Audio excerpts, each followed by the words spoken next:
Good evening, everyone.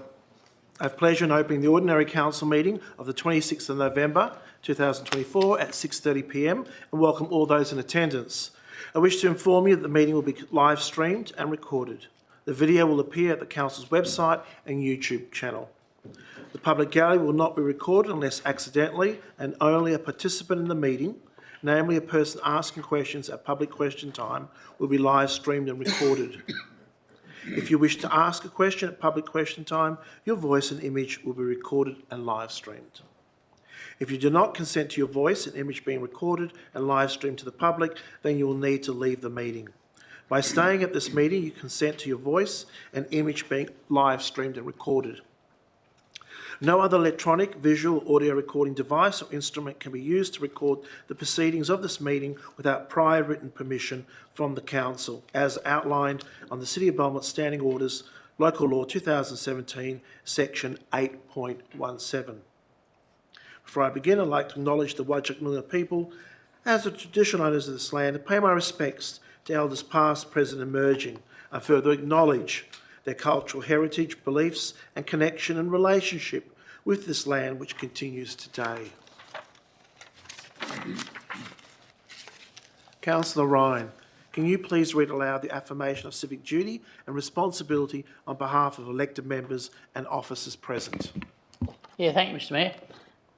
I make this affirmation in good faith and declare that I will duly, faithfully, honestly and with integrity fulfil the duties of my office for all the people in the City of Belmont, according to the best of my judgment and ability. I will observe the City's Code of Conduct and Standing Orders to ensure effective, efficient and orderly decision making within this forum. Thank you. Thank you, Councillor Ryan. We have no apologies for this meeting, but I do note that Councillor Sekula is running late, but is coming. A leave of absence. I note that Councillor Powell is currently on a leave of absence. Declarations of interest. Will the Coordinator of Governance please advise those declarations made to date? Are there any financial interests? Thank you. Through the Mayor, there are no declarations of financial interest for this evening. Thank you. Councillor Ryan, can you turn off your microphone, please? Oh, sorry. Thank you very much. Are there any disclosures of interest affecting impartiality? Thank you. Through the Mayor, there is one disclosure of interest affecting impartiality from Councillor Sessions on item 12.1, the Local Planning Policy number 11, Public Art Contribution, as she has declared that she is the chair of the City's Public Art Advisory Panel and knows the person who made the submission. Thank you, Mr Mayor. Thank you so much. Announcements 4.1. Please note, I have one announcement. Please note that any questions taken on notice this evening will be responded to in writing in the normal manner. As we're approaching the end of the council year and with the last ABF for 2024 scheduled for next week, there will not be enough time for officers to prepare responses to questions taken on notice at tonight's meeting to be included in the agenda papers to be published this Friday, being the agenda for the meeting of the 10th of December 2024. Therefore, as authorised by Regulation 7(1)(a) of the Local Government Administration Regulations of 1996, I have determined that the questions taken on notice tonight and the responses given will be included in the agenda for the Ordinary Council meeting scheduled for the 25th of February 2025. And not the agenda for the 10th of December 2024.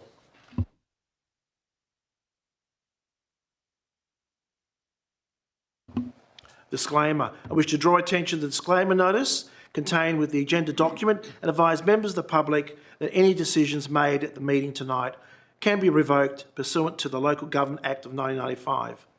Therefore, members of the public should not rely on any decisions until formal notification in writing from the City has been received, and that was at 6:34. Declarations by members who have not given due consideration to all matters contained in the business papers presently before the meeting. Are there any declarations to be made by councillors? There are none. We move to public question time. 5.1, responses to questions taken on notice. Responses to questions taken on notice from the ordinary council meeting of the 22nd of October 2024 are noted in the agenda for Ms Hollins, Mr Walker, Ms Eystein, Ms Silenza, Mr Cardoso on behalf of Belmont East Ward Connect, and Mr Gibb. 5.2, questions from members of the public. It is 6:35 and I open public question time and draw attention to the public gallery for the rules of public question time as written in the question time form. In accordance with section 6.3 and 6.4 of the Standing Orders, Local Law 2017, members of the public are reminded they must extend due courtesy and respect to both councillors and employees. Please do not use inappropriate, objectable or untruthful expressions or expressions that reflect adversely on the character or actions of councillors or employees. If any expression is deemed inappropriate, you'll be directed to withdraw the expression and apologise. If you do not comply, I'll have to end your question. Lastly, I remind and caution everyone present at this meeting to refrain from making defamatory statements, especially as the proceedings are now live streamed.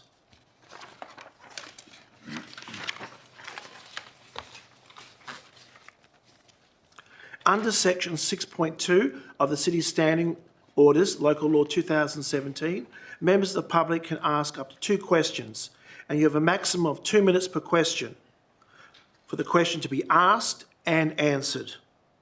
As presiding member tonight, I will allow up to 4 questions per person. Please note that sub-questions being questions within questions will be counted towards the total number of questions permitted.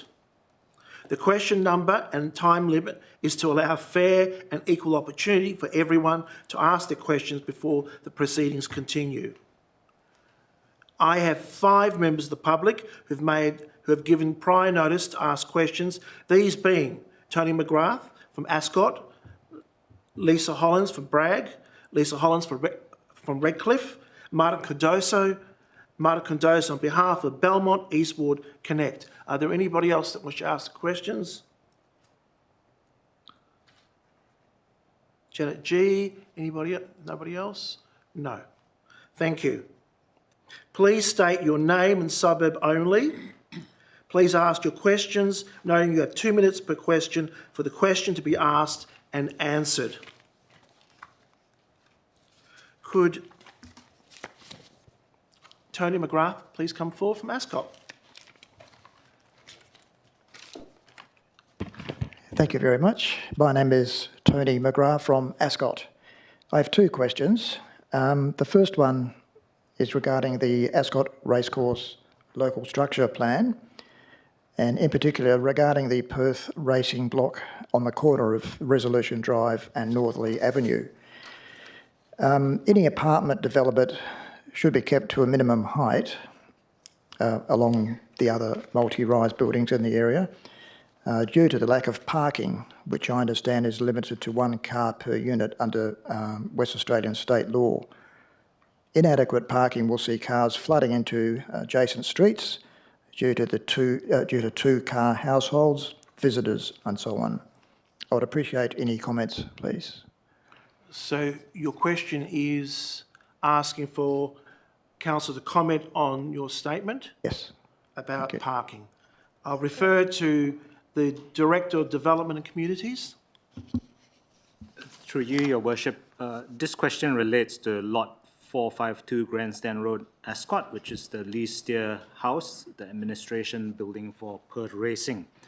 The draft Ascot Racecourse Precinct Structure Plan proposes a maximum building height of 3 stories on this lot. Parking associated with future development would need to meet the standards contained within the residential design codes, local planning scheme, or precinct structure plan.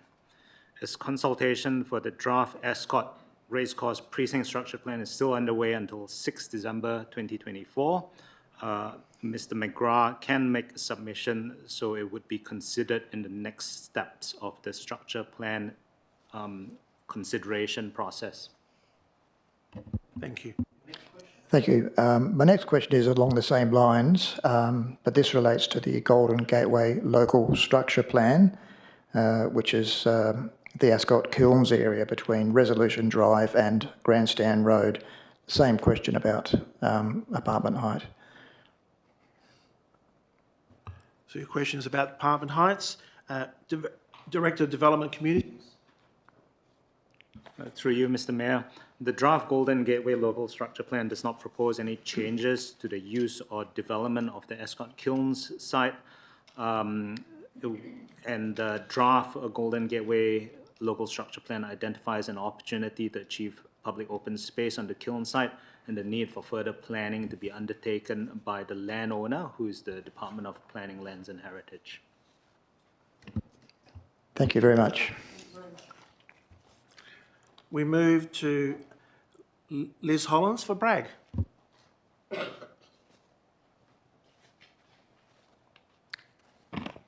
Firstly, I do not give consent to be on camera, and any consent or perceived consent is under duress. So, good evening, Mayor and councillors and the 4 people in the public gallery.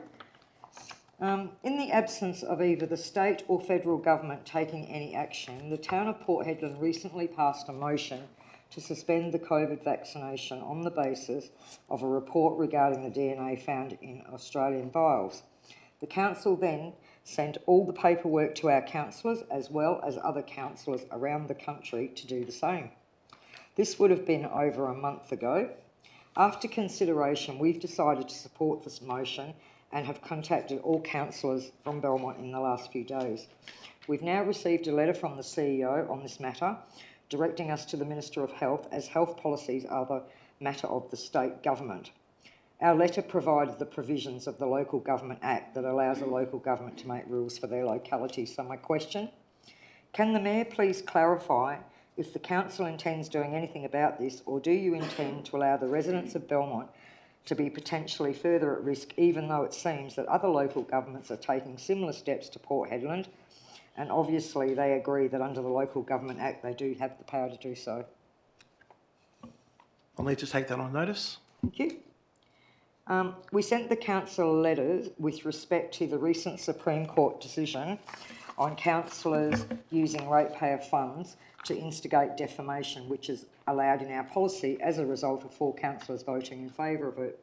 The Supreme Court found it unlawful to use ratepayer money this way and have asked for documents to be provided to establish how much money was involved with that council. We asked the councillors to get independent legal advice as a result of this decision. The CEO again responded, and in part he stated efficacy of the policy was reviewed by the council solicitors prior to it being adopted by council. He went on to say that findings against councillors require money to be paid back, and I will point out that when the public asks if that's happened, we're told it's confidential. So my question, our email actually asked the council to get independent legal advice as a result of the decision, not what the advice was prior to adopting the policy. So will the council get independent legal advice? I believe that we haven't got independent legal advice, and I'll have to take that on notice. Thank you, Mayor. When Bragg wrote to our Mayor and councillors on Monday morning at 6 a.m, that was about those 2 things, which we considered an important topic, we got a response on behalf of the council from the CEO by 10 a.m. Clearly the council could not have discussed our letters within 4 hours. In the last year, although I would be happy for the Mayor to prove me wrong, I've no recollection of any letters we've sent to councillors being answered by the Mayor. If answered, it's by the CEO, and he's the person that you employ, not the person we elect. So my question, why weren't we getting proper answers from those we elect rather than non-answers from the CEO, who the council appoints? The response to the latest 2 letters is an example. Take that on notice, but we did discuss it before you got a response. In 4 hours? I said, as Mayor, I discussed with the CEO. Okay. So that's it for Bragg questions? Thank you. John? Your Okay. private questions, thank you. At last month's council meeting, I asked, where does it say in the standing orders that directly affected does not include affected as a result of the cost to the policy or item I wanted to speak on. The minuted response was to the effect the CEO decides upon applications before a meeting, or the Mayor will decide at the meeting. This is actually correct under the standing orders, but it does not answer the question, so I'll ask it again to make it clearer. As I put in a lot of time checking and cross-referencing council documents when doing submissions and deputations, which are refused, given that the standing orders state that it is the Mayor who decides at the meeting, Mayor Rossi, could you please define your interpretation of directly affected as it's not defined in the standing orders? It is up to my discretion, Could you define and I'll directly give you a affected? more thorough answer. I'll take it on notice. Thank you. And also the second part to that question is, why do you think that items that will cost the ratepayer money do not directly affect them when our rates get put up every year and we're told to sit down when asking questions? It is up to my discretion, but also I evaluate it very carefully to see if you are impacted. Thank you. Okay, and how can you evaluate that when you don't know only just the topic? I'm not going to argue. Thank you. It was a question. Okay. Last month, when I was asking questions on my final question in relation to a question I asked for another resident who was away, the Mayor advised of Rule F on the bit of paper that's on the back of the public question form. I tried to explain that that wasn't part of the standing orders and I was told to sit down. I'll shut down again. So I'd like to know why the Mayor tries to use rules that are not part of the standing orders, and why you're not using the actual standing orders so everyone's treated the same. Everyone is treated the same, and I'll provide you a more thorough response with all the references when I'll take it on notice. Thank you. At the start of the meeting, you announce as part of your blurb that you read out that the residents that are asking questions are to follow the rules as per what's on the back of the public question time pro forma. So I'd like to know why we're referring to that when they're not standing orders. I am doing the correct thing. Thank you. I am following the rules. They're not the standing orders though, Mayor Rossi. Could you explain why you're I'm sorry, following them? we're not arguing. They're the rules. It was a question.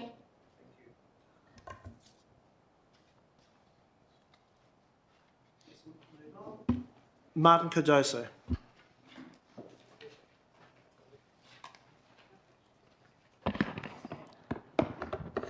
Martin Cardozo, Lyle Street, Redcliffe. I share a similar theme.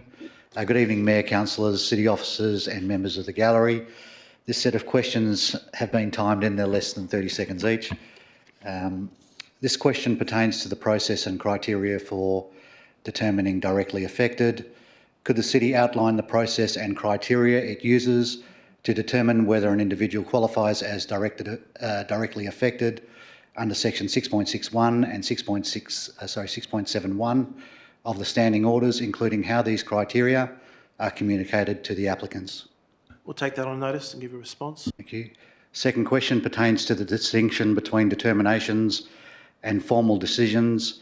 If directly affected determinations under section 6.62 and 6.72 of the standing orders are not considered formal decisions under section 5.20 of the Local Government Act, which requires decisions to be made by a simple majority of council members at a formal meeting, could the city explain how the directly affected binding determinations at an agenda briefing forum are procedurally distinct from formal decisions?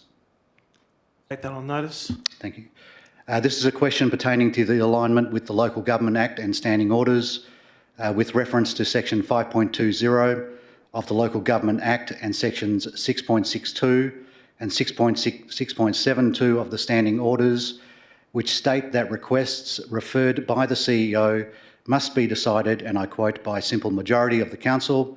Could the city confirm whether the current process at agenda briefing forums aligns with these requirements? Specifically, are decisions on deputations and submissions consistently determined by a simple majority of vote of council members as outlined in the standing orders? I'll take it on notice, but I will tell you that no decision is made at ABF.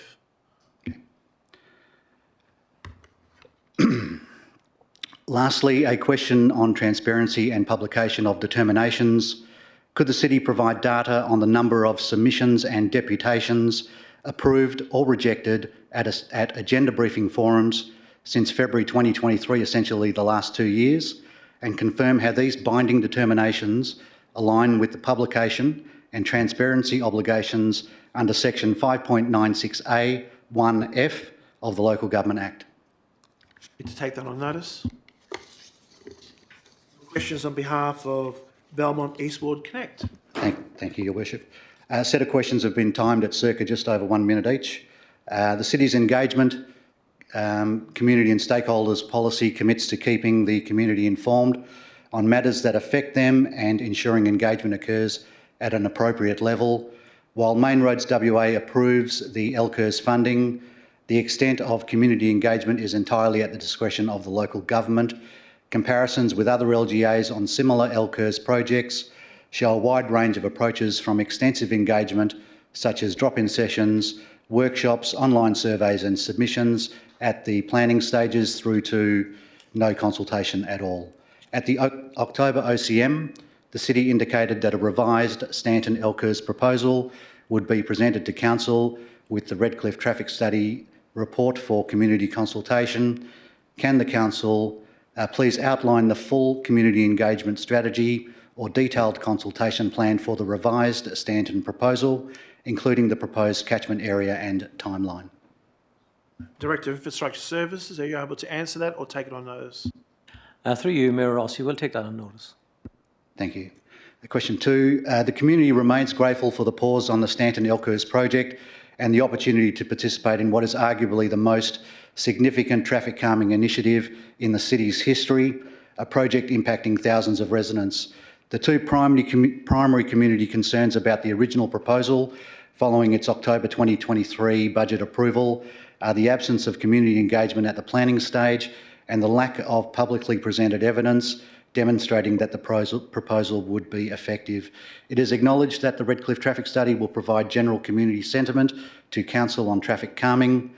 However, given the city's confirmation of a revised Stanton proposal, can Council confirm that the previously promised engineering evidence, including time-based analysis of Stanton Road and surrounding side streets, demonstrating the plan's effectiveness in discouraging its use as a preferred route compared to the Dunreath-Tonkin interchange, will be published to the community to uphold the integrity of the project?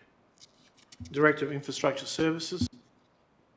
Through you, Mayor Rossi, I mean, I've answered a very similar question on that matter probably twice in the last number of months. Just to go over that again, the traffic study will detail the times before and after various treatments, and will also outline the recommendations and the reason for those recommendations. Thank you. Next question, Martin. Thank you. In reviewing agenda briefing forums, at our neighbouring councils, it is observed that the term directly affected is occasionally mentioned before deputations and submissions.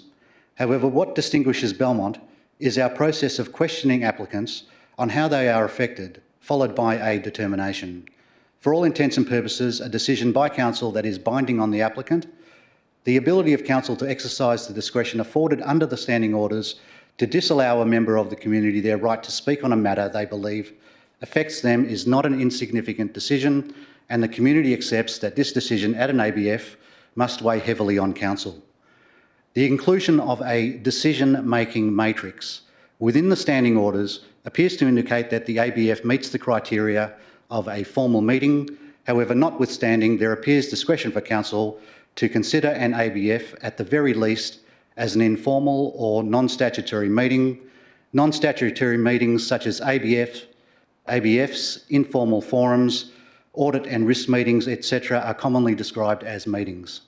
If Council determines that an ABF is an informal or non-statutory meeting and the live streaming policy allows for the live streaming of any meeting, statutory or otherwise, does the policy need to be amended to permit live streaming of the ABF?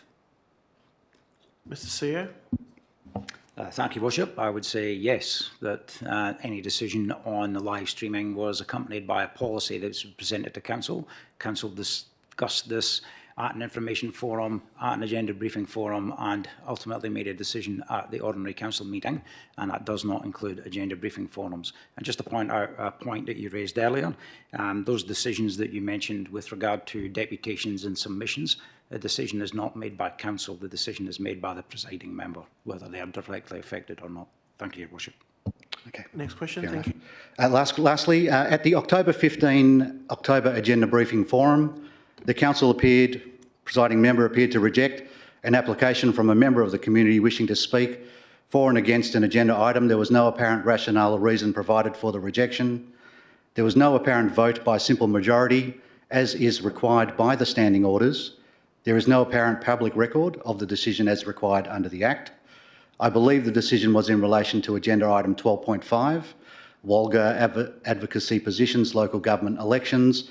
Given that the Local Government Act 1995 emphasises transparency, accountability and community participation, section 1.3, and no definition of directly affected exists in the Act or the standing orders, can the City publish the rationale or reason for this specific decision to reject this applicant? We'll take it on notice. Thank you. Thank you. Janet G.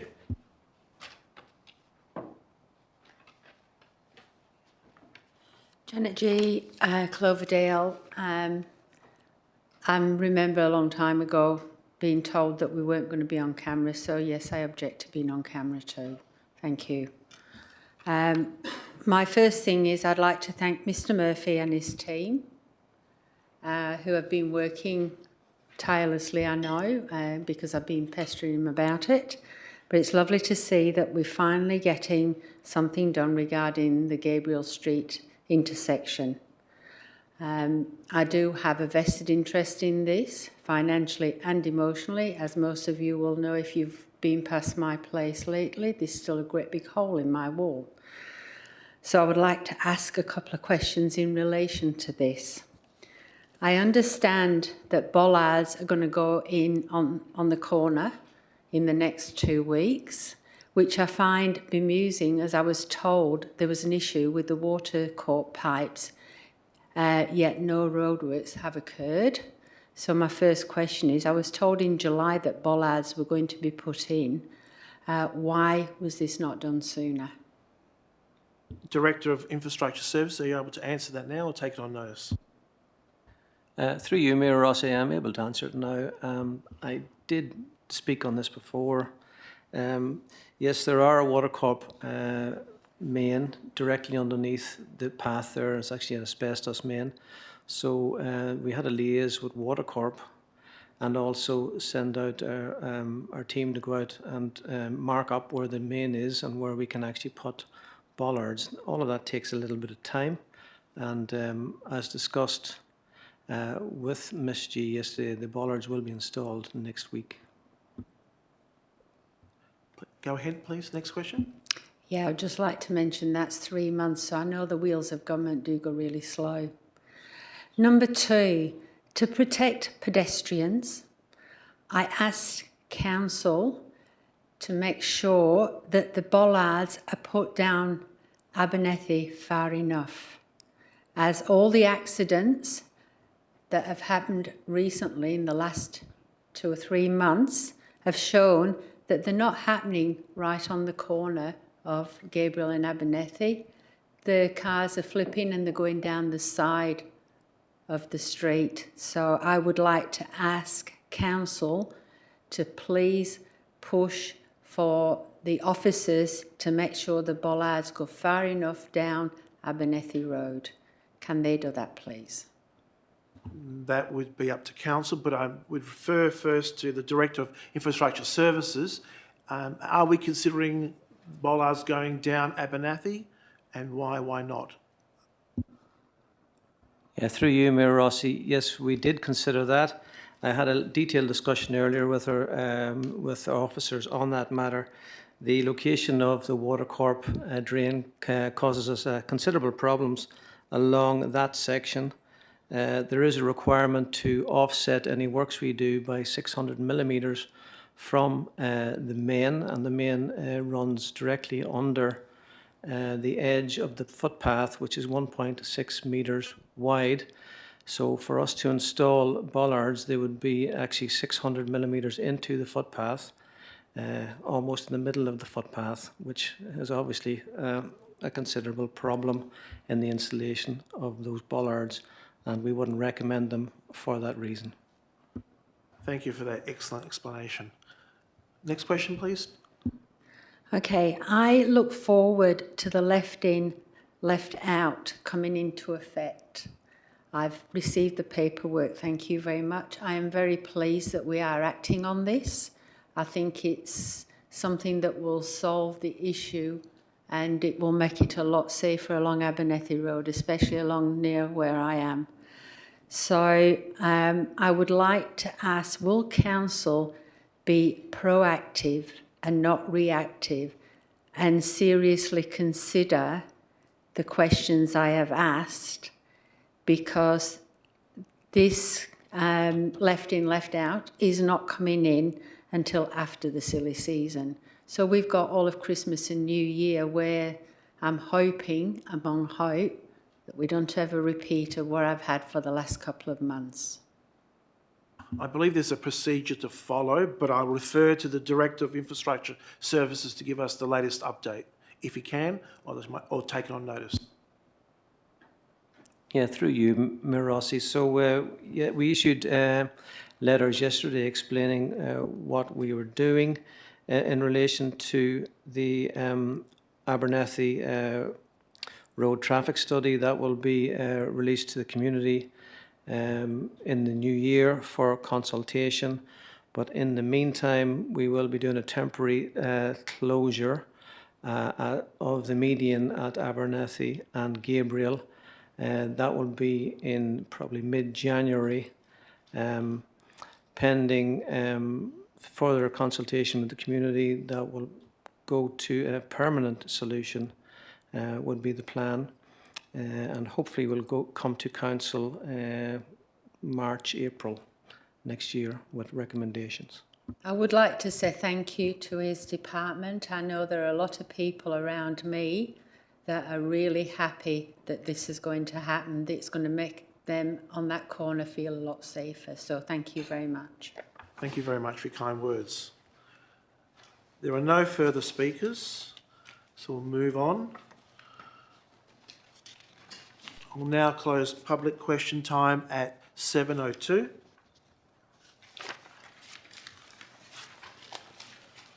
(6.1) Matrix of the Agenda Briefing Forum held on the 19th of November 2024. Are there any questions on the matrix, councillors? There are none. Can I have a mover and a seconder to receive and note the matrix? Moved by Councillor Davis, seconded by Councillor Kujitsky. Voting is now open. Please use the buttons on your microphone screen.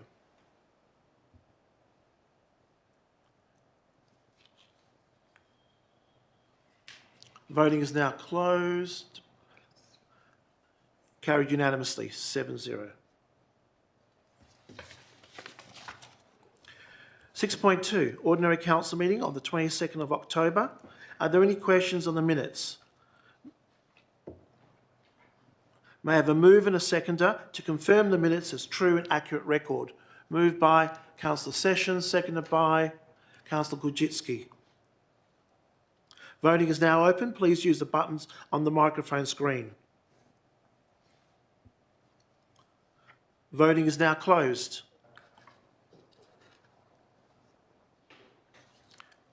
Carried unanimously, 7-0. Questions by members on which due notice has been given without discussion? There are none.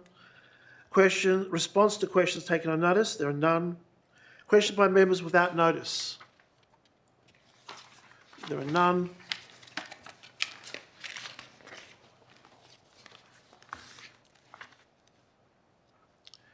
New business of urgent nature approved by the presiding member or by decision? There are none. Business adjourned from the previous meeting? There are none. Reports of committees? There are none. We now move to reports of administration. Please raise your hand to withdraw. 12.1, Councillor Sessions. Nominations to committees, Councillor Sessions. 12.3, accounts for payment for October. 12.4, monthly financial report for October. There are none. So, may I have a move and a second to adopt the balance of the reports en bloc with the exception of items 12.1 and 12.2. 12.1 being local planning policy, number 11, public art contribution, and 12.2, nominations to committees. Need a mover, Councillor Davis, seconded by Councillor Harris. Voting is now open. Please use the buttons on your microphone screen. Voting is now closed.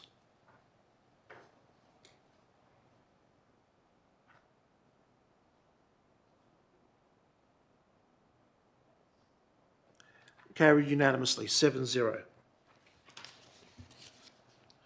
For those people present in the gallery, please note that those items that have not been withdrawn have now been adopted by Council. You are welcome to stay, of course, and observe the remainder of tonight's proceedings, or you may wish to leave when convenient. As outlined previously, please do not rely on any Council decision until formal notification has been received in writing. We move to 12.1. Local Planning Policy number 11, Public Art Contribution. Councillor Sessions, over to you.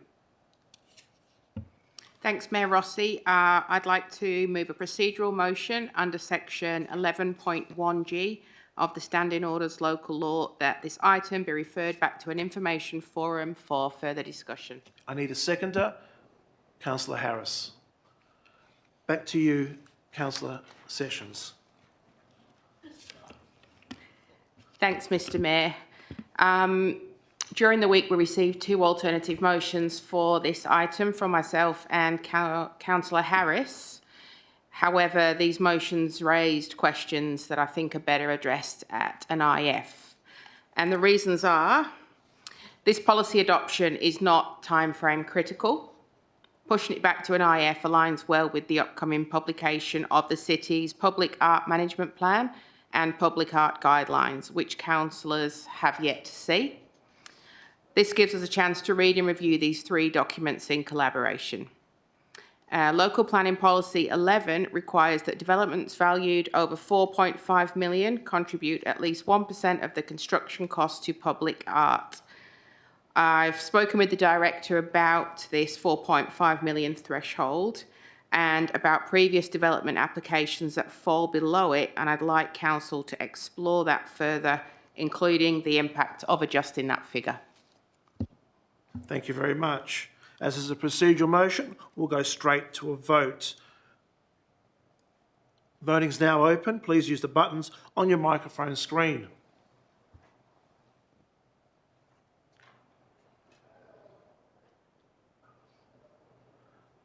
Voting is now closed. And Councillor Ryan, you did not vote.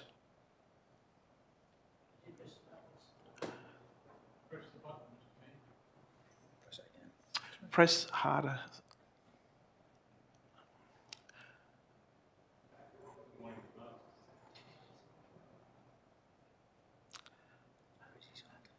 Councillor Ryan, do you support this procedural motion? Raise your hand if you do. Thank you very much. Carried 7-0. Thank you. We now move to 12.2, nominations for committees. But before we do that, can I have an officer check that it hasn't gone flat? We'll just wait. Thank you so much.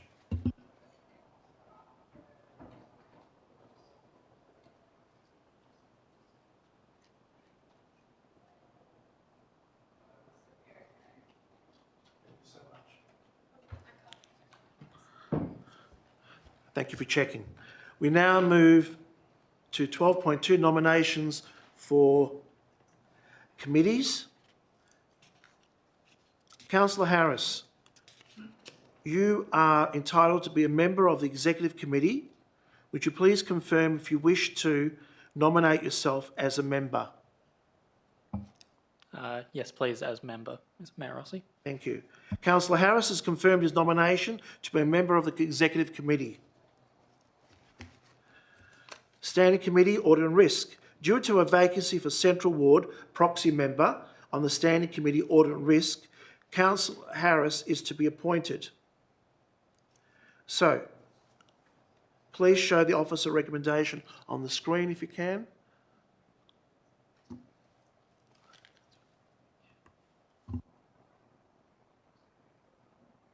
Be patient.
Fantastic. Thank you so much.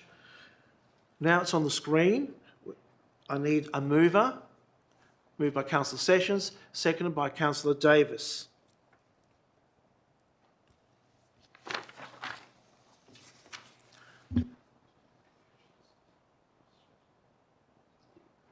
Councillor Sessions, got anything you wish to add? Nothing to add, Mayor Rossi. Thank you. Councillor Davis, the seconder? No? Thank you. Then we'll go straight to a vote. Voting is now open. Please use the buttons on your microphone screen.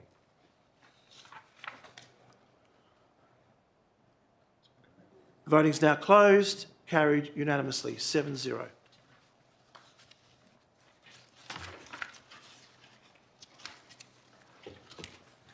We now move to 13.1, request for leave of absence. Are there any requests for leave of absence? No, there's none unless someone's putting their hand up. No. Notice of motion 13.2, there are none. 14, matters of which the meeting may be closed. I will now close the meeting in accordance with section 5.232C of the Local Government Act of 1995, WA. May I have a mover and a seconder, please? Moved by Councillor Harris, seconded by Councillor Sessions. Voting is now open. Please use the buttons on your microphone screen. Voting is now closed.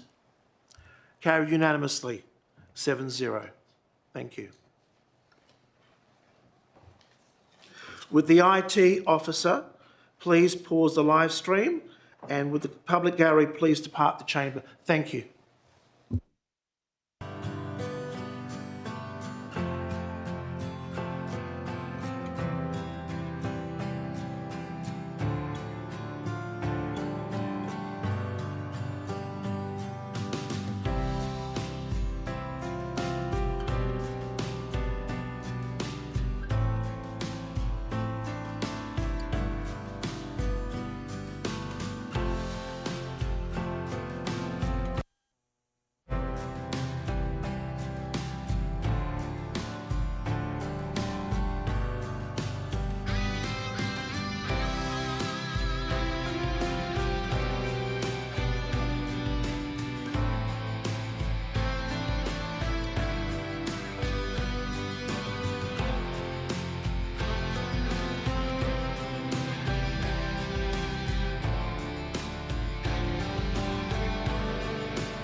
The doors have opened for the public.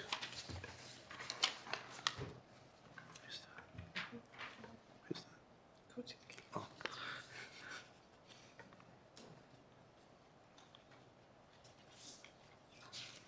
I wish to state that Council accepts the officer recommendation in relation to items 14.1, 14.2, 14.3 and 14.4, moved by Councillor Kulczycki, seconded by Councillor Sessions, and the vote was unanimously. Thank you. There being no further business to conduct, I thank all those in attendance and close the meeting at 7:17 p.m. And also a reminder to all elected members to please return all confidential documents to the box in the foyer of the councillors' entrance here at the Civic Centre. Thank you very much for coming tonight.